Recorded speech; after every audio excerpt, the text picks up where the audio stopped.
ونستغفره من يهده الله فلا مضل له واشهد ان لا اله الا الله وحده لا شريك له وان محمدا عبده ورسوله اما بعد يا ايها الناس اتقوا ربكم الذي خلقكم من نفس واحده وخلق منها زوجها وبث منهما رجالا كثيرا ونساء واتقوا الله الذي تساءلون به والارحام ان الله كان عليكم يا ايها الذين امنوا اتقوا الله حق تقاته ولا تموتن الا وانتم مسلمون يا ايها الذين امنوا اتقوا الله وقولوا قولا سديدا يصلح لكم اعمالكم ويغفر لكم ذنوبكم ومن يطع الله ورسوله فقد فاز فوزا அழகான உலகத்தை அழகோடு படைத்து பரிபாலித்துக் கொள்ளக்கூடிய ஏக உலகத்திற்கு ஒரு அற்புதத்தை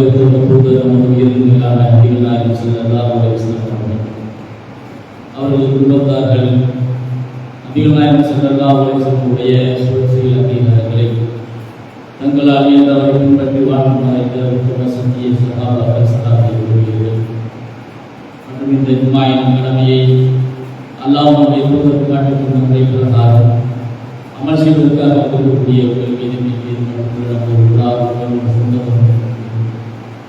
முஸ்லிமான ஆண்கள் அனைவரும் மீது நல்லவர்கள் மீதும் இந்த ஏக இறைவனாக அவருடைய பேரருடைய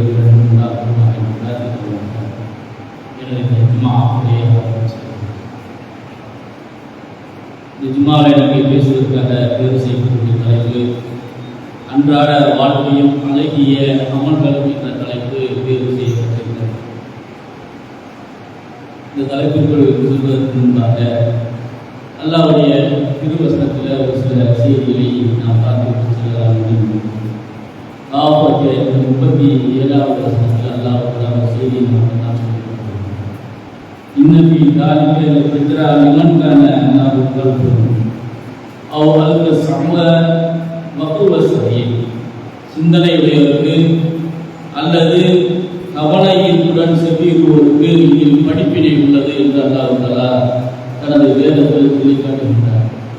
இன்றைக்கு உலகத்தில் எத்தனையோ அறிவுரை சொல்லப்படக்கூடிய இலக்கியங்கள் வேதங்கள் இருந்தாலும் சிந்தனை செய்யுங்கள் என்று சொல்லப்படக்கூடிய ஒரு வேதம் இருக்கிறது என்று சொன்னால் அது திருமறை குர்ஆன் மட்டுமே இருக்க முடியும் என்பதை நாம் ஆணித்தரமாக சொல்ல முடியும். என்னென்று சொன்னால் மற்றவர்களால் சிந்திக்காதீர்கள், சொல்வதை கேளுங்கள் என்று தான் சொல்வார்கள். ஆனால் அல்லாஹ் தஆலா ஒரு செய்தியை சொல்லிவிட்டு அதை நீங்கள் சிந்தனை செய்யுங்கள், அதுபோல அந்த சொல்லப்படக்கூடிய செய்தியை கவனயுடன் செவியுடன் நீங்கள் செயல்படுத்துங்கள், அது உங்களுக்கு படிப்பினை இருக்கிறது என்று அல்லாஹ் தஆலா திருமறையில் சொல்லி காட்டுகின்றார். அதுக்கு இன்னொரு திருமறை குர்ஆனுடைய வேத வசனம் நம்ம உள்ளத்தில் பதிவு செய்து கொள்ள வேண்டும். அல்லாஹ் தஆலா திருமறையில் சொல்லி காட்டு கால ரப்பி பிமா அஹ்வைதனி லா கையிலன்ன லக்கும் ஃபில் அர்லி வலா அஃபியன்னகும் அஜ்மயீன் இல்லா இபாதக மின்ஹுல் முக்லஸீன். என் இறைவனே, என்னை நீ வழிகேட்டில் விட்டு விட்டதாக பூமியில் தீயவற்றை அவர்களுக்கு அலங்கரித்து காட்டுவேன். அவர்களின் தேர்வு செய்யப்பட்ட உன்னுடைய அடியார்களை தவிர மற்ற அனைவர்களையும் வழிகெடுப்பேன் என்று இப்ளீஸ் கூறினான் என்பதாக அல்லாஹ் திருமறையில அல்-ஹிஜ்ர் அத்தியாயத்தில் சொல்லி காட்டான். நாம சொர்க்கத்துக்கு பயணிக்கக்கூடிய மக்களாக இருக்கக்கூடிய மனித சமுதாயத்தை வழிகெடுப்பதற்காக அல்லாஹ் ஒரு சோதனையாக சைத்தானை ஏற்படுத்தி வைத்திருக்கிறான்.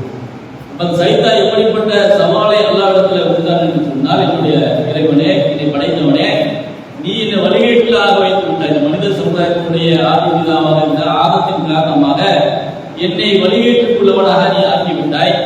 ஆகவே நான் என்ன செய்வேன் என்று சொன்னால், இந்த மனித சமுதாயத்தை பூமியில் இருக்கவற்றை அழகாக்கி அலங்கரித்து காட்டி அவர்களை வழிகெடுப்பேன்.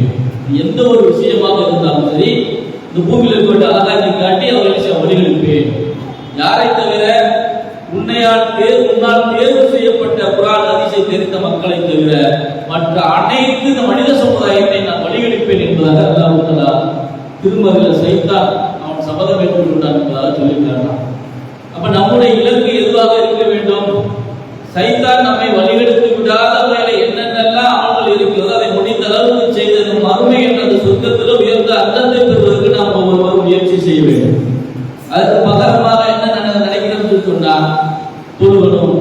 வணங்கணும், கட்சி செய்யணும், நோட்டு வைக்கணும், ஜக்காத்து கொடுக்கணும், இதெல்லாம் மாற்ற கருத்து இல்லை. அன்றாட வாழ்க்கையில எத்தனையோ அமல்கள் இருக்கிறது. இஸ்லாத்தை பொறுத்த மட்டும் தொழுகை வணக்கங்கள் அது இபாதத் என்பது கிடையாது. ஒரு மனிதன் இருக்கிறார் சொன்னால் தந்த மனைவிக்கு இன்பமாக இருவரும் ஊடலை பகிர்ந்து கொள்வதற்காக ஒரு உணவு கூட்டினான் என்று சொன்னால் அது கூட அமல் என்றுதான் சொல்லப்படுகிறது. அப்ப அல்லாஹ் தஆலாவும் தூதர் நமக்கு வழிகாட்டிய அனைத்து அம்சங்களையும் வாழ்க்கையில நடைமுறைப்படுத்தும் என்று சொன்னால் அது அனைத்துமே அமலாகத்தான் கருதப்படும். இப்ப அன்றாட வாழ்க்கையில எத்தனையோ நாம் சொர்க்கத்துக்கு செல்வதற்குண்டான வழிவகைகளை நமக்கு மார்க்கத்தில் நமக்கு அனுமதிக்கப்பட்டிருக்கிறது, வழங்கி இருக்கிறது. அதை ஏதோ உதாசீனப்படுத்த விட்டு கடந்து செல்வக்கூடிய முஸ்லீம்களாக நாம் இருக்கிறோம்.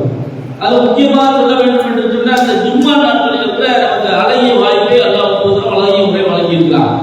இந்த ஜும்மா நாள் எப்படிப்பட்ட நாள், சிறந்த நாள் நம்ம அனைவருக்குமே தெரியும். அதுல கூட 3 விஷயங்களை நபி ஸல்லல்லாஹு சொல்லி காட்டுறான். ஜும்மாவுக்கு வர்றோம், வரும்போது ஒருத்தர் வருவார். அவர் வந்து என்ன செய்வாராம், வந்து ஜும்மாவுக்கு கூட்டியே வருவாரு, நம்ம எதிர்பார்த்து தான் வர்றார். வந்தவர் என்ன செய்வார்னா தேவையில்லாதவற்றை செயல்களை அவர் செய்வார். இதன் மூலமாக அந்த ஜும்மாவுடைய நன்மையை அவர் பாலடித்து விடுவார். இன்னொருத்தர் வருவார், வந்து தனக்கு கடமையாக்கப்பட்ட அனைத்தையும் செய்வார். எதையெல்லாம் அவர் அறிந்திருக்கிறார், அந்த ஜும்மா நாளில் அறிந்திருக்கிறாரோ அந்த விஷயங்கள் எல்லாம் செய்துவிட்டு அல்லாஹ்விடத்தில் பிரார்த்தனை செய்வார். அல்லாஹ் நாடினார் என்று சொன்னால் அவர் கேட்டதை கொடுப்பான் என்று சொன்னால் அவருக்கும் அல்லாஹ் வறுமையில் கூட அல்லாஹ் கொடுக்கலாம். இது 2வது சாரா. இன்னொருத்தர் வருவார், தனது கடமைகளை எல்லாம் நிறைவேற்றுவார். ஜும்மா நாளில் யாருடைய பின்னரையும் தாண்டி விட்டு முதலிடத்துக்கெல்லாம் வரமாட்டார். இப்படியாக எதை வரையறையாக மார்க்கம் நமக்கு சொல்லப்பட்டிருக்கிறதோ அந்த ஜும்மா நாளுடைய மகிமையை புரிந்து யார் ஒருவர் நடந்தார் என்று சொன்னால் அவருக்கு இந்த ஜும்மா நாளிலிருந்து வர இருக்கிற மறு ஜும்மா நாள் வரைக்கும் அந்த 7 நாட்களுடைய பாவத்தில் அல்லாஹ் மன்னித்து விடுவார். அட்வான்ஸ் அல்லாஹ் மன்னிக்கிறான்னு சொன்னா எவ்வளவு பெரிய பாக்கியம். இன்னும் மேலதிகமாக 3 நாட்கள் கிட்டத்தட்ட ஒரு 10 நாட்களுக்கு நாம் செய்யக்கூடிய பாவங்களை அல்லாஹ் மன்னித்து விடுவார் என்று சொன்னால் எவ்வளவு பெரிய பாக்கியம். அப்ப இந்த ஜும்மாவுக்கு எத்தனை முஸ்லிம்கள் ஆர்வமாக இந்த நன்மையை பெற்று மறுமையில் உயர்ந்த சொர்க்கத்தை பெற வேண்டும் என்பதில் ஆசை கொண்டு முன்கூட்டியே இந்த அமலை கொள்ளையடிப்பதற்கு முயற்சி செய்கிறார். யோசிச்சு பாருங்க, அன்றாட வாழ்க்கை நடக்கக்கூடிய சம்பவம் வர ஜும்மா நாள் வெள்ளிக்கிழமை வரத்தான் செய்கிறது. அட்வான்ஸா 3 நாளுடைய பாவத்தை மன்னிக்கிற அளவுக்கு ஒரு வாய்ப்பை அவருக்கு அல்லாஹ் வழங்கியிருக்கார். எவ்வளவு பெரிய பாக்கியம் இந்த பூமியிலான முஸ்லிம்களுக்கு அல்லாஹ் வழங்கி இருக்கிறான். இதை நடைமுறைப்படுத்தணுமா இல்லையா? எத்தனை முஸ்லிம்கள் நடைமுறைப்படுத்தக்கூடியவங்களா இருக்கிறாங்க? எப்ப குர்ஆன் வசனம் ஓதுவாங்க, எப்ப குத்பா ஓதுவாங்க, நம்ம போவோம். இப்படி எல்லாம் பெரும்பாலான முஸ்லிம்களை பார்க்க முடியும். அப்ப இந்த நன்மையை பெற முடியாமலே போய்விடுகிறதா இல்லையா? 10 நாளுடைய பாவங்களுக்கு பரிகாரமாக அமையும் என்று சொன்னால் எவ்வளவு பெரிய பாக்கியமான ஒரு அமல். இந்த அமலை முஸ்லிம் சமுதாயம் சர்வசாதாரணமாக பாராட்டி கொண்டிருக்கிறத பார்க்கிறோம். நபிகள் சொல்லி காட்டுறாங்க, அதாவது 3 பேர் சொர்க்கவாசிகள். 3 சாரா சொர்க்கத்துக்கு போவாங்க. அதுல ஒருத்தர் யாருன்னு சொன்னா நீதி வருவாமல் வாழக்கூடிய ஒரு அரசர், ஒரு பெரிய போஸ்டில் இருக்கிற ஒரு பிரதமர் என்று கூட வைத்துக் கொள்ளுங்களேன். நீதி தருவாமல் தவறாமல் ஒரு நியாயத்தோடு நேர்மையோடு அவர் நடக்கிறார், தான தர்மங்களை செய்கிறார், மக்களை நன்முறையில் பராமரிக்கிறார் என்று சொன்னால் அந்த அரசருக்கு அல்லாஹ் அனுசிவானா சொர்க்கத்துல இடம் கொடுப்பானா. இன்னொரு சாரார் யாருன்னு சொன்னா இரண்டாவது யாருன்னு சொன்னா உறவினர்களிடமும் மற்ற முஸ்லிம்களிடமும் அன்புடனும் இரக்கத்துடனும் நடந்து கொள்வார். ஒரு மூமின் என்று சொன்னால், முஸ்லிம் என்று சொன்னால் உறவுகள் இல்லாமல் இருப்பார்களா? நட்பு வட்டாரங்கள் இல்லாமல் இருக்குமா? முஸ்லிம் நண்பர்கள் இல்லாமல் இருப்பார்களா? அப்ப அப்படிப்பட்டவரிடத்தில் ஒரு முஸ்லிம் இணக்கமான நல்ல முறையில் ஈவு இரக்கத்தோடு நடந்து கொண்டார் என்று சொன்னார். இப்போ உறவை பற்றி இன்றைக்கு நம்ம சமுதாயத்துல காலம் ஆக ஆக என்ன அந்த உறவுகளுடைய பலகீனமான நிலை ஏற்பட்டு கொண்டே இருக்கிறத பார்க்கணும். உறவு எந்த அளவுக்கு முக்கியம், அதுபோல ஒரு கொள்கை சோழத்தை எப்படி எல்லாம் அடக்க வேண்டும், இணக்கமாக நடத்தணும் என்று சொன்னால் அதனால நம் மறுமையில் நமக்கு சொர்க்கத்திற்கு அழைத்து செல்வதற்கு ஒரு அழகிய வழிவகை என்று பார்க்க சொல்கிறோம். ஏனென்று சொன்னால் அல்லாஹ் தஆலா அந்த உறவை படைப்பதற்கு முன்பாக அல்லாஹ் தஆலா சொல்லி காட்டினார், யார் ஒருவர் இந்த உறவோடு இணக்கமாக இருக்கிறாரோ அவரோடு நான் இணக்கமாக இருப்பேன். யார் ஒருவர் இந்த உறவை முறித்துக் கொள்கிறாரோ அவரிடத்தில் நான் என்னுடைய உறவை முறித்துக் கொள்வேன் என்று அல்லாஹ் தஆலா உறவை படைக்கும் போது அல்லாஹ் தஆலா சொல்றார், நபிகள் சொல்லி காட்டார். அந்த அளவுக்கு முக்கியமானது இந்த உறவு என்பது. ஆனால் இந்த உறவை பேணக்கூடிய எத்தனை முஸ்லிம்கள் சொர்க்கத்தை ஆசை கொண்டு இருக்கிறோம், சொர்க்கத்தை உயர்ந்த இடம் கிடைக்க வேண்டும் என்று விரும்புகிறோம். விரும்பக்கூடிய நாமே இந்த அமல்களில் இந்த உறவுகளோடு இணக்கமாக இருக்கக்கூடிய விஷயத்துல எந்த அளவுக்கு நாம நல்ல முறையில் நடந்து கொள்கிறோம். அக்கம் பக்கத்தில் இருக்கக்கூடிய அண்டை வீட்டார்களாக இருக்கக்கூடிய உறவுகளாக இருக்கக்கூடிய தொழுகை உறவுகளாக இருக்கக்கூடிய முஸ்லிம்களுக்கு இணக்கமாக இருந்தோம் என்று சொன்னால் உங்களுக்கு சொர்க்கத்துக்கு வழிகாட்டும் என்று நமக்கு மார்க்கம் சொல்கிறது. இதையெல்லாம் இன்றைக்கு அன்றாட வாழ்க்கை நடக்கக்கூடிய அன்றாட வாழ்க்கையில் நடக்கக்கூடிய விஷயங்கள். இன்றைக்கு பலகீனமான நிலையில் முஸ்லிம் சமுதாயம் இருக்கிறதா இல்லையா? நபிகள் ஸல்லல்லாஹு அடுத்து மூன்றாவது பற்றி சொல்றாங்க, அவருக்கு குழந்தை குட்டிகள் இருந்தும் தவறான வழியில் பொருளீட்டாமல் தன்மானத்துடன் சுயமரியாதையுடன் வாழ்கின்ற முஸ்லீம். இவ்வளவு அழகான செய்தி பாருங்க. இன்னைக்கு பெரும்பாலான முஸ்லீம்கள் அப்படிதான் இருக்கிற, மாற்று கருத்து இல்லை. சொர்க்கத்துக்கு அழகிய முறையை வழிகாட்டக்கூடிய அழகிய வழிமுறையா இல்லையா? இன்றைக்கு தன்மானத்தோடு வாழணும் என்று சொன்னால் அதற்கு சொர்க்கத்துக்கு வழிகாட்டும். இன்னைக்கு தன்மானத்தோடு வாழ்ந்து சரியான முறை கிடைத்த பொருளாதாரம் எப்படி ஈட்ட வேண்டும், மார்க்கம் எப்படி கட்டளை இருக்கிறது என்ற அடிப்படையில் யார் ஒருவர் வியாபாரத்தை நடத்தி இருந்தார் என்று சொன்னால் அவருக்கு சொர்க்கம் அழகான முறையில் கிடைக்கும் என்று நபிகள் ஸல்லல்லாஹு சொன்னார். அப்ப இதெல்லாம் நம்முடைய வாழ்க்கையில் அன்றாட நிகழ்வுகளாக நடந்து கொண்டிருக்கக்கூடிய விஷயங்கள் தானே. அப்ப இது ஒவ்வொருவரும் நாம் கடைபிடித்தோம் என்று சொன்னால் பெரிய லட்சி செய்ய வேண்டிய அவசியம் இல்லை, மிகப்பெரிய ஜக்காத்து கொடுக்க வேண்டிய அவசியம் இல்லை. சர்வசாதாரணமாக அன்றாட வாழ்க்கையில் அதுக்காக தொழுகை வேண்டாம் என்று சொல்லவில்லை, என்னை அமல்கள் செய்ய வேண்டாம் என்று சொல்லவில்லை. இலகுவான உள்ள சொர்க்கத்துக்கு செல்லக்கூடிய அழகிய வழிமுறையை நமக்கு மார்க்கம் கற்றுத் தந்திருக்கிறது. அன்றாட வாழ்க்கையில சர்வசாதாரணமாக நாம் கடந்து போகக்கூடிய இந்த நிலைகளை நாம சரியான அமல் செய்யணும் என்று சொன்னால் நாளைக்கு மறுமையில நமக்கு பயனளிக்கக்கூடியதாக சொர்க்கத்துக்கு வழிகாட்டக்கூடியதாக இருக்கு என்று நபிகள் ஸல்லல்லாஹு வழிகாட்டாங்க. நபிகள் ஸல்லல்லாஹு சொல்றாங்க, ஒரு மனிதரை பற்றி சொல்றாங்க, அவர் இறந்ததுக்கு பின்னாடி அல்லாஹ்விடத்தில் கொண்டு வரப்படுவார். அப்ப அவரிடத்துல அல்லாஹ் தஆலா கேட்பானா, உலகத்துல நீ என்ன நல்ல செயல் செஞ்ச? வந்துட்ட மௌத்தாய் வந்துட்ட, உனக்கு செல்வத்தையெல்லாம் நிறைய வழங்கி இருந்தேன், நீ மௌத்தாய் போய் இங்க வந்துட்ட, ஏதாவது நன்மை செஞ்சியா என்று கேட்கும்போது அல்லாஹ் ஏதாவது தெரியாம இருக்கும், உடச்சவன் தானே விசார் எமீன் 2 பேரை வச்சு அல்லாஹ் எழுதிக்கிட்டு இருக்கான். நம்ம அனைத்து காரியங்களும் பதிவு செய்யப்பட்டு கொண்டே இருக்குது, சின்னது கூட விட்டு வைக்க மாட்டான் அல்லாஹ். அப்படி பதிவு செய்வது அல்லாஹ்வுக்கு தெரியும். இருந்தாலும் அல்லாஹ் அந்த மனிதரிடத்துல கேட்கும்போது அந்த மனிதர் சொல்றார், யா அல்லாஹ், நீ எனக்கு செல்வத்தை வாரி வழங்கி இருந்த, அப்ப நான் கொடுத்து வாங்கல் செய்வது யாராவது கஷ்டப்பட்டாங்கன்னா உங்களுக்கு கொடுத்து உதவுவேன். அப்படி கொடுத்து உதவும் போது அவர் ஒரு நாள் வசதி வாய்ப்பா இருந்தவர் என்று சொன்னால் அவருடைய மென்மையாக நான் நடந்து கொள்வேன். ரொம்ப ஹார்டா இருக்க மாட்டார், கடுமையாக இந்த காசை வசூல் செய்ய மாட்டார். என்ன பண்றது, மிதமிஞ்சி இருக்குது, செல்வந்தர் அல்ல தன்னிறைவா இருக்கார், அப்படி மென்மையாக நடந்து கொள்வேன். கஷ்டப்பட்டு கொடுக்க முடியாத நான் என்ன செய்வேன், தள்ளிப்பெருந்தன்மையோடு தள்ளுபடி செய்து விடுவேன் அப்படின்னு சொன்ன உடனே அல்லாஹ் தஆலா அந்த மனிதரை பார்த்து சொல்வார், அவ்வளவு பெருந்தன்மையான நானே, உன்னுடைய விட நான் அதிக பெருந்தன்மையான நான் தான் நம்மளுக்கு இந்த செல்வத்தை எல்லாம் இந்த வாழ்க்கை வசதி நான் தான் அமைப்பு தந்தேன், ஆகவே உன்னுடைய பாவங்களை எல்லாம் மன்னித்து விடுகிறேன் என்று மலாயிகத்து பதிலுக்கு கட்டளையிடுவார் அல்லாஹ்.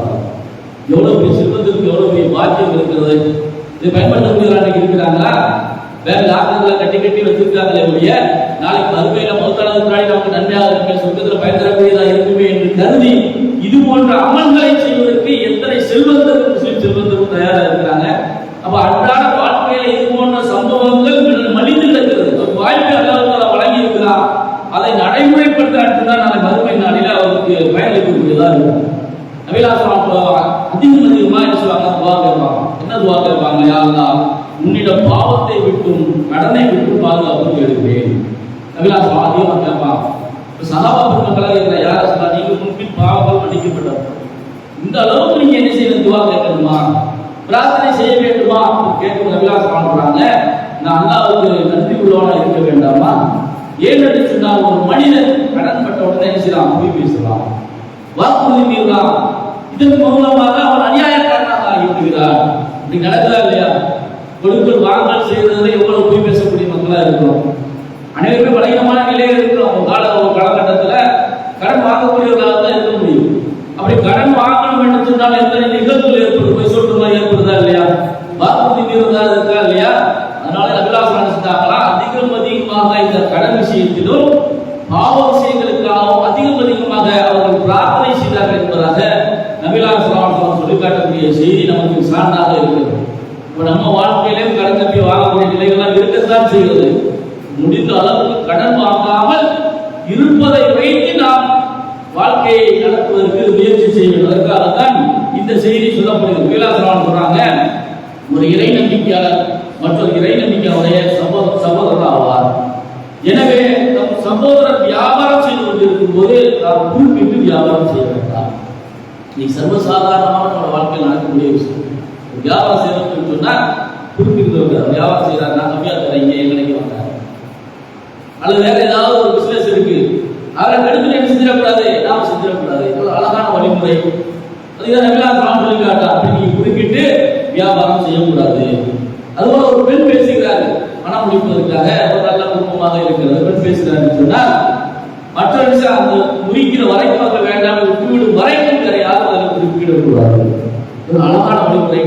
அன்றாட வாழ்க்கையில ஒவ்வொரு முஸ்லிம்களும் இணக்கமாக நட்போடு வாழ்ந்து சுபிட்சமாக வாழ்வதற்கு அழகான வழிமுறை இஸ்லாமிய மார்க்கம் அன்றாட வாழ்க்கையில் நமக்கு காட்டி தந்திருக்கிறது. எவ்வளவு அழகான படிப்பினைகள் இருக்கிறது. அப்ப இதையெல்லாம் பின்பற்றி நாம சரியான நடப்பதற்காக சொல்லப்பட்ட செய்தி என்பதை நாம் உணர வேண்டும். அன்றாட வாழ்க்கையில் இது மாதிரியான சம்பவங்கள் நமக்கு கிடைக்கும் போது அதை சரியான பயன்படுத்தி நடந்தோம் என்று சொன்னால் உண்மையில் மறுமையில் நமக்கு ஒரு சுபிட்சமான வாழ்க்கை காத்திருக்கிறது என்பதை உணர வேண்டும். நபிகளார் சொல்றாங்க, யாருடைய எண்ணம் மறுமையை நோக்கி இருக்கிறோம் என்னன்னு சொன்னால், இன்றைக்கு நம்ம மக்களிடத்தில் பார்த்தோம் என்று சொன்னால் பொருளாதாரம் ஈட்டுவதில் பேராசை கொண்டவர்களாக இருக்கலாம். தெரியும், எல்லாம் சொல்லப்பட்டது. ஒவ்வொரு சமுதாயத்திற்கும் ஒரு சோதனை இருந்தது. என்னுடைய சமுதாயத்திற்கு இந்த செல்வம் தான் சோதனை என்று நபிகளார் எச்சரிக்கை செஞ்சிருக்கிறார். ஆனாலும் கூட இந்த செல்வத்தில் இருக்கக்கூடிய மோகம் நம்மை விட்டுவிப்பதாக இல்லை. அப்ப செல்வத்தை சேகரிப்பதிலேயே பெரும்பாலான மக்கள் முயற்சி செய்யக்கூடியவர்களாக இருக்கிறார். இப்ப அப்படிப்பட்டதுக்கு நபிகளார் சொல்றாங்க, யார் எவருடைய உள்ளத்தில் அல்லாஹ் போதும் என்ற நிலையை உருவாக்கி விடுவானோ அவருடைய காரியங்களை ஒன்று கூட செய்வார். உலகம் அவருக்காக வந்து சரணடையும். சரணடையும் என்று சொன்னால் நிம்மதி கிடைக்கும். உலகத்தில் கொஞ்ச நாள் வாழ போறேன், 1000 வருஷமா வாழ போறோம், அதிகபட்சமா போனா 100 வருஷம் வாழும். அந்த 100 வருஷம் வாழும் போது போதும், அல்ல உள்ளது போதும், எனக்கு இந்த வருமானம் போதும், இன்றைக்கு இது போதும் என்று யார் ஒருவர் கருதி அந்த மனநிலையோடு வாழ்ந்தார் என்று சொன்னால் அவருக்காக மொத்த உலகம் வந்து சரணடையும். அலையும் நபிகளார் சொல்லி காட்டார். அப்படி யார் ஒருவர் எனக்கு தேவையில்லை, என்ன கூட வேண்டும், கூட வேண்டும் என்று இந்த செல்வத்தின் இருக்கக்கூடிய மோகத்தின் காரணமாக அதிகமாக ஆசைப்பட்டு ஆவான்னு சொன்னா அவருக்கு முன்னேறி செய்யப்படும் ஏழ்மை கொண்டு வரப்படும். ஏழ்மை ஏற்படுத்திடுவான். எவ்வளவு காசு இருந்தாலும் பத்தாது தானே. கோடி கோடியா வந்தாலும் என்ன சொல்றாரு, 2 கோடி வந்தா நல்லா இருக்குமே, இன்னும் 2 பங்களா கட்டா நல்லா இருக்குமே, இன்னும் 2 கடை கட்டி விட்டா நல்லா இருக்குமே, பெண் பிள்ளைகளுக்கு இன்னும் 10 பவான் நகை சேர்த்து வச்சா நல்லா இருக்குமே என்றுதான் அவருடைய மனோபாட்டம் ஓடிக்கொண்டே இருக்கு. அது நிறைவு கிடைக்கவே கிடைக்காது. அப்ப அது ஏழ்மை தானே. எவ்வளவு பெரிய கோடி சொன்னால்தான் வேணும் எனக்கு பத்திரம் ஏழாதானே. அப்ப அப்படியான நபிகளார் சொல்லி காட்டிட்டு அவருக்கு என்ன அல்லாஹ்வால் விதிக்கப்பட்டிருக்கிற பரக்கத்தில்லாத நிலையை ஏற்படுத்தி விடுவான் என்று நபிகளார் எச்சரிக்கிறார். அன்றாட வாழ்க்கையிலே இது போன்ற நிகழ்வுகள் எக்கச்சக்கமாக இருக்கிறது. அதை ஒவ்வொருவரும் புரிந்து நடக்க வேண்டும். அன்றாட வாழ்க்கை சர்வசாதாரணமாக இந்த அமலை நபிகளார் காட்டி தந்த அமல்களை செய்துவிட்டு சென்றோம் என்று சொன்னால் அதுவே நமக்கு சொர்க்கத்துக்கு செல்வதற்குண்டான அழகிய வழிமுறையாக அமைந்துள்ளான். அன்றாடம் தொழுது கடைக்கு போறோம், கடையில் எப்படி வியாபாரம் செய்ய வேண்டும் வந்திருக்கிறார். அந்த அடிப்படையில் வியாபாரம் செய்ய வேண்டும். ஒரு உறவோடு எப்படி பேச வேண்டும், அந்த உறவுகளோடு எப்படி நடக்க வேண்டும், அழகியவர்கள் நடக்க வேண்டும். நட்பு வட்டாரங்களோடு எப்படி பழக வேண்டும், அழகியவர்கள் கற்று தந்திருக்கிற அந்த அடிப்படையில் நடந்தோம் என்று சொன்னால் அது நமக்கு கிடைக்கும் என்பதை உணர்ந்து செஞ்சு கொடுக்கிறார். இதெல்லாம் நமக்கு நன்மைகளாக பதிவு செய்யப்பட்டு நாளை மறுமையில சொத்தம் கிடைக்கும் என்று சொல்லி காட்டலாம். இன்றைக்கு பார்த்தோம் என்று சொன்னால் முஸ்லிம் சமுதாயத்தில் பெரும்பாலும் பார்த்தோம் பள்ளி வாயில்கள்ல இளைஞர் மட்ட அளவில் அதிகமாக அவரை பார்க்கிறோம். ஆனால் வயது முதிர்ந்தவர்கள் இஸ்லாம பெரும்பாலும் வருவது கிடையாது. அவங்க என்ன செய்வாங்க, ஒரு 60 வயசு ஆகும், ஒரு 50 வயசு ஆகட்டும், போய் என்ன செய்ய போறோம் என்று இருக்கக்கூடிய மக்கள் பெரும்பாலான மக்கள் அப்படிதான் இருக்கிறாங்க. இளைஞர் பள்ளிவாசல் நோக்கி வந்தா கூட உங்களுக்கு என்னடா வயசாகி போச்சு என்று தாடி நோக்கி வந்துருக்கிற இப்போ பள்ளிவாசலுக்கு போனோமா, நல்லபடியா சம்பாதி, தேவையான சேர்த்து கொடு, அப்புறம் நீ போய் என்ன செய்யலாம், பள்ளிவாசலுக்கு போகலாம் என்றெல்லாம் வியாக்கியானம் சொல்லக்கூடிய அளவுக்கு மக்களுடைய மனநிலைகள் ஆய்வு கொண்டதெல்லாம் பார்க்க முடியாது. நபிகளார் ஒரு கிராமவாசி போய் கேட்கிறார், யார் சொல்லுதா மக்களிலேயே சிறந்தவர் யார், எனக்கு கொஞ்சம் சொல்லுங்க அப்படின்னு கேட்கிறார்.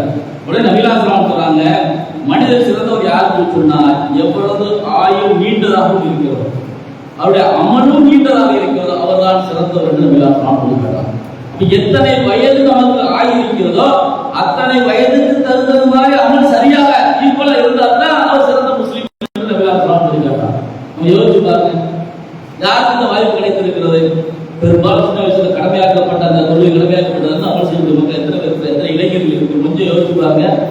இவ்வளவு அழகான அன்றாட வாழ்க்கை சர்வசாதாரண அந்த சின்னஞ்சிறிய அமல்களை செய்தோம் என்று சொன்னாலே நமக்கு உயர்ந்த தர்ஜாக்கள் நாளை மறுமை நாளிலே இருக்கிறது என்பதை அழகான நபிகளார் கோடிட்டு காட்டி இருக்கிறார்கள். இதை விளங்காத முஸ்லிம்களாக நாம் இப்பொழுது உலகத்திலே லகித்து போய் வாழ்ந்து கொண்டிருக்கிறோம் என்று சொன்னால் நம்மை விட கை செய்தப்பட்டவர்கள் யார் இருக்க முடியும்? அதுபோல இன்னொரு செய்தி என்னன்னு சொன்னா, சமீப காலங்களில் பார்த்தோம் என்று சொன்னால் எல்லாத்துலையும் சின்ன பசங்க என்ன சொல்றாங்க, மிகைத்திருக்கிறதே பார்க்கணும். ஏதாவது பொது விஷயமா சின்ன பசங்க தெரியுமா, பெரியவர்களுக்கு முக்கியத்துவம் கொடுப்பது கிடையாது. இப்ப இதற்கு அழகான ஒரு சம்பவத்தை நபிகளார் ஹதீஸ்ல இருந்து வருகிறது. என்னன்னு சொன்னா, அப்துல் ரஹ்மான் பின் சாலு அப்படி சொல்லக்கூடிய நபித்தோழரும் உவைஸா பின் மஸ்ஊத் ரலியல்லாஹு அன்ஹு உவைஸா பின் மஸ்ஊத் ரலியல்லாஹு அன்ஹு அவர்கள் நபிகளார் ஸல்லல்லாஹு வந்தாங்க. இதுல இந்த அப்துல் ரஹ்மான் பின் சாலு ரலியல்லாஹு அன்ஹு சின்ன வயசுக்காரங்க. அவர் நபிகளார் ஸல்லல்லாஹு கொஞ்சம் நெருக்கமா இருந்தாங்க. இப்போ பாக்கி ரெண்டு பேரை சந்திக்கிறதுக்காக கூட்டிட்டு வரும்போது நபிகளார் ஸல்லல்லாஹு வந்து சந்திக்கிறாங்க. சந்திச்சோன்னு என்ன செய்யறாங்க, அப்துல் ரஹ்மான் பின் சாலு ரலியல்லாஹு அன்ஹு அதிகமா பேசிக்கிட்டே இருக்காங்க.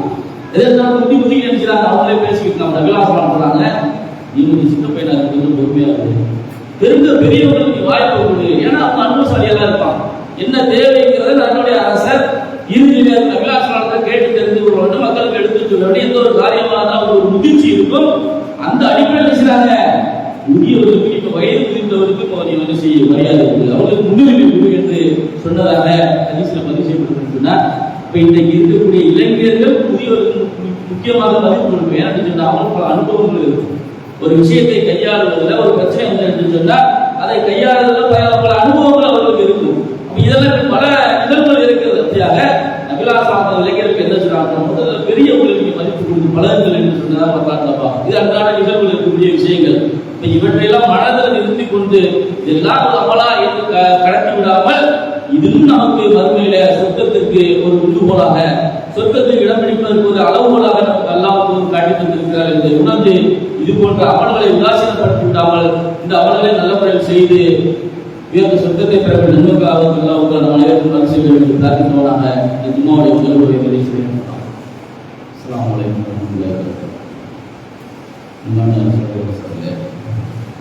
நாளை மறுமையில சொர்க்கத்துக்கு செல்வதற்கு இலகுவான சின்னஞ்சிறிய அமல்களை கூட அழகான முறையில் வாழ்வில் வழிகாட்டுவதாக நமக்கு மார்க்கம் கற்றுக்கொண்டிருக்கிறது. அதை உதாசீனப்படுத்தி விடாமல் அமல் செய்வதற்கு நாம் ஒவ்வொருவரும் முன்வர வேண்டும் என்பதற்காகத்தான் இந்த செய்தியில் சொல்லப்பட்டது. நபிகளார் ஸல்லல்லாஹு காட்டுறாங்க, நான் உங்களுக்கு சிறந்த பொக்கிஷம் ஒன்றை அறிவிக்கட்டுமா? நம்ம செல்வத்திலான ஆசைப்பட உள்ளவர்களா இருக்கிறோம், காசு பணம் நகை சேர்த்து வைக்கிறோம், அதுலேயே ஆசைப்படவங்களா இருக்கிறோம். நபிகளார் ஸல்லல்லாஹு கேட்கிறாங்க, உங்களுக்கு சிறந்த அந்த பொக்கிஷத்தை அறிவிக்கட்டுமா அப்படின்னு கேட்கிறாங்க. நபிகளார் ஸல்லல்லாஹு சொல்றாங்க, யார் ஒருவருக்கு ஒரு ஆணுக்கு ஒழுக்கமுள்ள ஒரு மனைவி கிடைத்தார் என்று சொன்னால் அதுதான் பொக்கிஷம் என்று சொல்றாங்க. ஒரு நல்ல மனைவி ஒரு மனிதனுக்கு அமைவது என்பது மிகப்பெரிய பொக்கிஷம். கல்யாணம் பண்ணவங்களுக்கு தெரியும், மனைவி நல்ல மனைவியா இருந்தாருன்னா எவ்வளவு சம்பாதிச்சாலும் அவருடைய வாழ்க்கை அழகான சொகுசான இருக்கும். என்னன்னு சொன்னால் போர் பெற்ற மனநிறைவோடு அவர்கள் வாழ்வார்கள். மார்க்கம் தெரிந்தது காரணமாக, மார்க்கம் தெரியாத காரணமாக மனைவி சரியில்லை என்று சொன்னால் உலக வாழ்க்கை வசதிகளை அகப்பட்டுக் கொண்டார் என்று சொன்னால் அதற்கு அந்த வாழ்க்கை நரகமாக ஆகிப்படும். அதனால நபிகளார் சொல்றாங்க, அந்த மனைவி அமைப்பது என்பது சிறந்த பெரிய பொக்கிஷம் என்று சொல்லிட்டு சொல்றாங்க. அவன் பார்க்கும் போது அவன் பார்த்தாங்க தன்னை மறைத்துக் கொள்வார். கண்டவங்க முன்னாடிலாம் போய் நிற்க மாட்டான். ஒரு நல்ல ஒழுக்கமான கற்புள்ள முஸ்லீம் பொண்ணு சொன்னா கண்டவங்க பார்க்கவே பெரும்பாலும் இருக்க மாட்டான். அதுபோல என்ன செய்வான்னு சொன்னா, அவன் பார்க்கும் போது என்ன செய்வான்னு சொன்னா அவனை மகிழ்விப்பார், அவன் கட்டளை இட்டால் கட்டுப்படுவார், அவன் வீட்டில் இல்லாதவன் தன்னுடைய கற்பை பேணிக் கொள்வார். அவர் சிறந்த பொக்கிஷமான பெண் ஒரு மனிதனுக்கு அமைந்திருந்தார் என்று சொன்னால் மிகப்பெரிய செல்வம் அந்த செல்வம் தான். வாழ்க்கை வழிகள் அந்த மாதிரி அமைந்து போய்விடும். அதை அழகான நபிகளார் ஸல்லல்லாஹு சொல்லிக்காட்டான். அதுதான் என்ன கல்யாணம் பண்ணும்போது கூட 4 தரப்பார சொல்லிக்காட்டான் நபிகளார் ஸல்லல்லாஹு. என்னென்ன, அவனுடைய பாரம்பரியத்துக்காக பார்ப்பாங்க, அளவுக்காக பார்ப்பாங்க, செல்வத்துக்காக பார்ப்பாங்க. நீங்க என்ன செய்ய மார்க்கப்பட்டுள்ள பெண்ணை திருமணம் செய்யுங்க. இன்னைக்கு பெரும்பாலான மக்கள் என்ன மனநிலை இந்த அதிசயம் ஏற்பட்டுள்ளதுன்னா 2 வருஷம் போய் ஆலிமாவுக்கு படிச்சிருக்கணும், 5 வருஷம் படிச்சிருக்கணும், அரபியை கரைச்சி பிடிச்சிருக்கணும் அப்படின்னு நினைக்கிறான். மார்க்கப்பட்டுள்ள பெண் என்று சொன்னால் மார்க்கத்தை கடைபிடிக்கக்கூடியவர்கள். சஹாபிய தோழியர்கள் எந்த வருஷம் படித்தாங்க? 7 வருஷம் படித்தாங்களா? சுமையா அவங்க எந்த வருஷம் படித்தாங்க? மார்க்கத்தை யார் ஒருவர் கடைபிடிக்கிறாரோ அந்த பெண்ணை நீங்கள் திருமணம் செய்யுங்கள். உங்களுடைய வாழ்க்கை சுபிட்சமாக இருக்கும். ஏனைய நீங்க தேர்வு செய்திருக்குன்னா நீங்க நஷ்டத்தை சந்திப்பீர்கள் நபிகளார் ஸல்லல்லாஹு எச்சரிக்கை செஞ்சிருக்கிறாங்க. இப்ப இதெல்லாம் அன்றாட வாழ்க்கையில நம்ம இதை புரிந்து நடக்க வேண்டும். ஒரு சிறந்த பெண்மணியை தேர்வு செய்வதற்குண்டான வாய்ப்பை நாம் அழகான தேர்வு செய்ய வேண்டும். நபிலாசனம் சொல்லிக்காங்க, நம்முடைய வாழ்க்கை அன்றாட நடக்கக்கூடிய ஒரு சம்பவம் என்னன்னு சொன்னா, ஒரு முறை சகாபா தோழர்களோடு நபிலாசனம் இருக்கிறாங்க, ஒரு சனாஜா போகுது. இப்போ மக்கள் எல்லாம் பேசுறாங்க, அவரை பற்றி இஸ்லாமித்து பேசுறாங்க. நல்ல மனுஷன் இருந்தார், இறந்து போயிட்டாரு, மறுமைக்கான வாழ்க்கையெல்லாம் சென்று கொண்டிருக்கிறார் எல்லாம் அவரை பார்த்து இஸ்லாமித்து பேசுறாங்க. உடனே நபிலாசனம் போறாங்க, உறுதியாகி விட்டது அப்படின்னா. அடுத்து இன்னொரு சனாஜா அதே நேரத்தில் அதுக்கு அடுத்தபடியாக போகுது. இப்போ மக்கள் எல்லாம் அவரை பற்றி தப்பு தப்பா பேசுறாங்க, அவரை பற்றி இகழ்ந்து பேசுறாங்க. அப்போ நபிலாசனம் சொல்றாங்க, உறுதியாகி விட்டது அப்படின்னா. உடனே உமர் ரலியல்லாஹு அன்ஹு பக்கத்துல இருந்து கேட்கிறாங்க, யார சொல்லலாம், என்ன நீங்க அந்த ஏற்கனவே சனாஜா போச்சு, அது உறுதியாகி விட்டதுன்னு சொன்னீங்க, ரெண்டாவது சனாஜா போகுது, அதை பத்தி மக்கள் தப்பு தப்பா பேசுறாங்க, உறுதியாகி விட்டதுன்னு சொல்றீங்களே, என்ன விஷயம் கேட்கும்போது நபிலாசனம் சொல்றாங்க, அவரை பற்றி சிலாகித்து நல்ல முறையில் சொன்னாங்கல்ல, அவருடைய சொர்க்கம் உறுதியாகி விட்டது. இவரை பற்றி தப்பு தப்பா சொன்னாங்கல்ல, அப்ப தப்பு தப்பா சொன்னாங்கன்னா இவருக்கு நரகம் உறுதியாகி விட்டது. இந்த மக்கள் அவருக்கு சாட்சியாக நீங்கள் எல்லாம் இருக்கிறீர்கள் சொன்னதாங்க. அது சில பரிசு நம்முடைய நிலை என்ன? மக்களிடத்துல நல்ல மனிதர்களாக நடந்து கொண்டு இருக்கிறோமா? அதுக்காக விமர்சனம் செய்யாத மக்கள் இருக்கிறாங்க, விமர்சனம் செய்யத்தான் செஞ்சாங்க. பெரும்பான்மையான மக்கள் நாம எந்த இடத்தில் வைத்திருக்கிறார்கள்? நம்ம திடீரென்று மரணம் கொண்டு வருகிறது. என்ன நிலைமை நம்முடைய நிலைமை? மக்கள் எல்லாம் சாட்சியாளர்களாக இருப்பார் நபிலாசனம் சொல்லி காட்டுறாங்க. நாம எந்த இடத்துல நம்மை நாம் வாக்கெடுத்து வைத்திருக்கிறோம்? அமல்களாக இருக்கட்டும், ஏன் நம்முடைய உறவுகளாக இருக்கட்டும், முஸ்லீம்களுடைய வட்டாரத்தில் இருக்கக்கூடியவர்களாக இருக்கட்டும், அது மாற்று சமய அன்பர்களிடத்தில் நாம் நடந்து வரக்கூடிய விஷயங்களாக இருக்கட்டும், எந்த அளவுக்கு நம்முடைய வாழ்க்கை வழிமுறை இருக்குது என்பதை நாம் ஒவ்வொருவரும் சுய பரிசோதனை செய்யப்பட வேண்டும். நம்முடைய வாழ்க்கையை சிறப்பான அமைத்து வைத்திருக்கிறோமா என்பதை நாம் ஒவ்வொருவரும் உணர வேண்டும். நபிலாசனம் சொல்லி காட்டுறாங்க, இதே மாதிரி சபையில் அளிக்கும் போது ஒரு மனிதர் கடந்து செய்தால் மிகப்பெரிய வசதியானவராக இருக்கிறார். சகாபா பெருமக்கள் நபிலாசனம் கேட்கிறாங்க, இவரை பற்றி நீங்கள் என்ன கருதுகிறீர்கள் கேட்கிறாங்க. உடனே நபிலாசனம் சொல்றாங்க, இவர் பொன் கேட்டா ஏன்னா வசதியானவராக இருக்காருல்ல, இவர் பெண் கேட்டா நாங்கள் பெண் கொடுப்போம், இவர் என்ன சொன்னாலும் அதுக்கு நாங்கள் கட்டுப்படுவோம், ஏன்னா வசதி வாய்ப்பு உள்ளவராக இருக்கிறாரு. நபிலாசனம் அமைதியாகிறார். இந்த கொஞ்ச நேரம் கழிவுடைய சாலைக்கான ஒரு ஏழை மூவின் போய்கிட்டு இருக்கிறார். இவரை பற்றி நீங்கள் என்ன கருதுகிறீர்கள் என்று நபிலாசனம் கேட்கிறாங்க. அப்ப சகாபா பெருமக்கள்லாம் சொல்றாங்க, வீடுகளா இருக்கிறாங்க, இவர் பெண் கேட்டா கொடுக்க மாட்டாங்க, பரம ஏழையா இருக்காரு, இந்த உதவி கஷ்டப்படுறதா நீங்க அப்படிதான் நினைக்கிறேன். அவனும் எவ்வளவு பெரிய மார்க்கம் படிச்சிருந்தாலும் சரி, நியாயமானா இருந்தாலும் சரி, அவனுக்கு பெண் கொடுத்துருக்காம சரியா முயற்சி செய்வது கிடையாது. ஏழையா இருக்காங்க பாப்போம், நல்ல பெற்றான மாப்பிள்ளையா இருக்காரு பாப்போம், அப்படிதான் நினைக்கிறோம். மனதில் அப்படித்தானே இருக்கிறது. அழகான செய்தி எல்லாம் சொல்லி காட்டலாம். அதனால நாங்கள் என்ன பண்ண கொடுக்க மாட்டோம், இவர் என்ன சொன்னா நாங்கள் கட்டுப்பட மாட்டோம், இவர் என்ன பெரிய வசதியானவங்க, ஏழை பரம ஏழை தானே சொல்லும் போது நபிலாசனம் சொல்லி காட்டுறாங்க, இந்த உலகம் முழுவதும் பணக்கார சொன்னீங்கல்ல, இந்த பணக்காரர்கள் நிறைந்து இருந்தாலும் இந்த ஏழை பூமியின் ஒருவர் தட்டுட்டார், இவர் தான் உலகத்திலேயே சிறந்தவர். நபிலாசனம் சொன்னதால் வரலாற்றை பதிவு செய்யப்பட்டிருந்தார். காசு பணம் நாளைக்கு வறுமையினால நம்மை உயர்த்தாது. அல்லாஹ் தூதர் காட்டி தந்த வழிமுறை மட்டுமே நமக்கு உயர்ந்த சொர்க்கத்தை நாளைக்கு வறுமையிலே தரும் என்பதை நாம் ஒவ்வொருவரும் உணர வேண்டும். நாம் பார்க்கலாம், சமீப காலத்தில் நீங்க பார்க்கலாம், அகமதாபாத் நடந்த அந்த ட்ரெயின் விபத்துல நீங்க பார்க்கலாம். நம்ம என்ன நினைக்கிறோம், வாழ்க்கை இருக்கக்கூடிய நமக்கு அழகிய வழிமுறையில் அல்லாஹ் நிதர்சனமாக காட்டிடுறாங்க. அந்த விமானத்துல போன லண்டன் போன எல்லாருமே பெரிய பெரிய விஐபி, பெரிய பெரிய செல்வந்தது. அதுல போனவர் ஒருத்தர் சையத் அலி அப்துல்லா மொத்த குடும்பம் 8 பேர் அதுல போனாங்க. மிகப்பெரிய செல்வந்தர்கள், விஐபிக்கள். எதுக்காக இருந்தாங்க? மக்கள் கொண்டாடுறதா இருந்தாங்க. வந்து திருப்பி போவாங்க, பிளேன்ல போனாங்க. 8 பேர் இருக்காங்க. இப்ப மவுத்து எப்ப வேணாலும் நமக்கு வரலாம். இப்ப மவுத்து வாழ்க்கைக்கு பின்னாடி அவருடைய வாழ்க்கை இருக்கிறது, மறுமை வாழ்க்கை இருக்கிறது. இந்த கபூர்ல நல்ல மனிதராக வாழ வேண்டும் என்று சொன்னால் அல்லாஹ் உங்களை விசாலப்படுத்தி காட்டுவான், பசுமையாக்கி தருவான், ஒளியை ஏற்படுத்துவான்.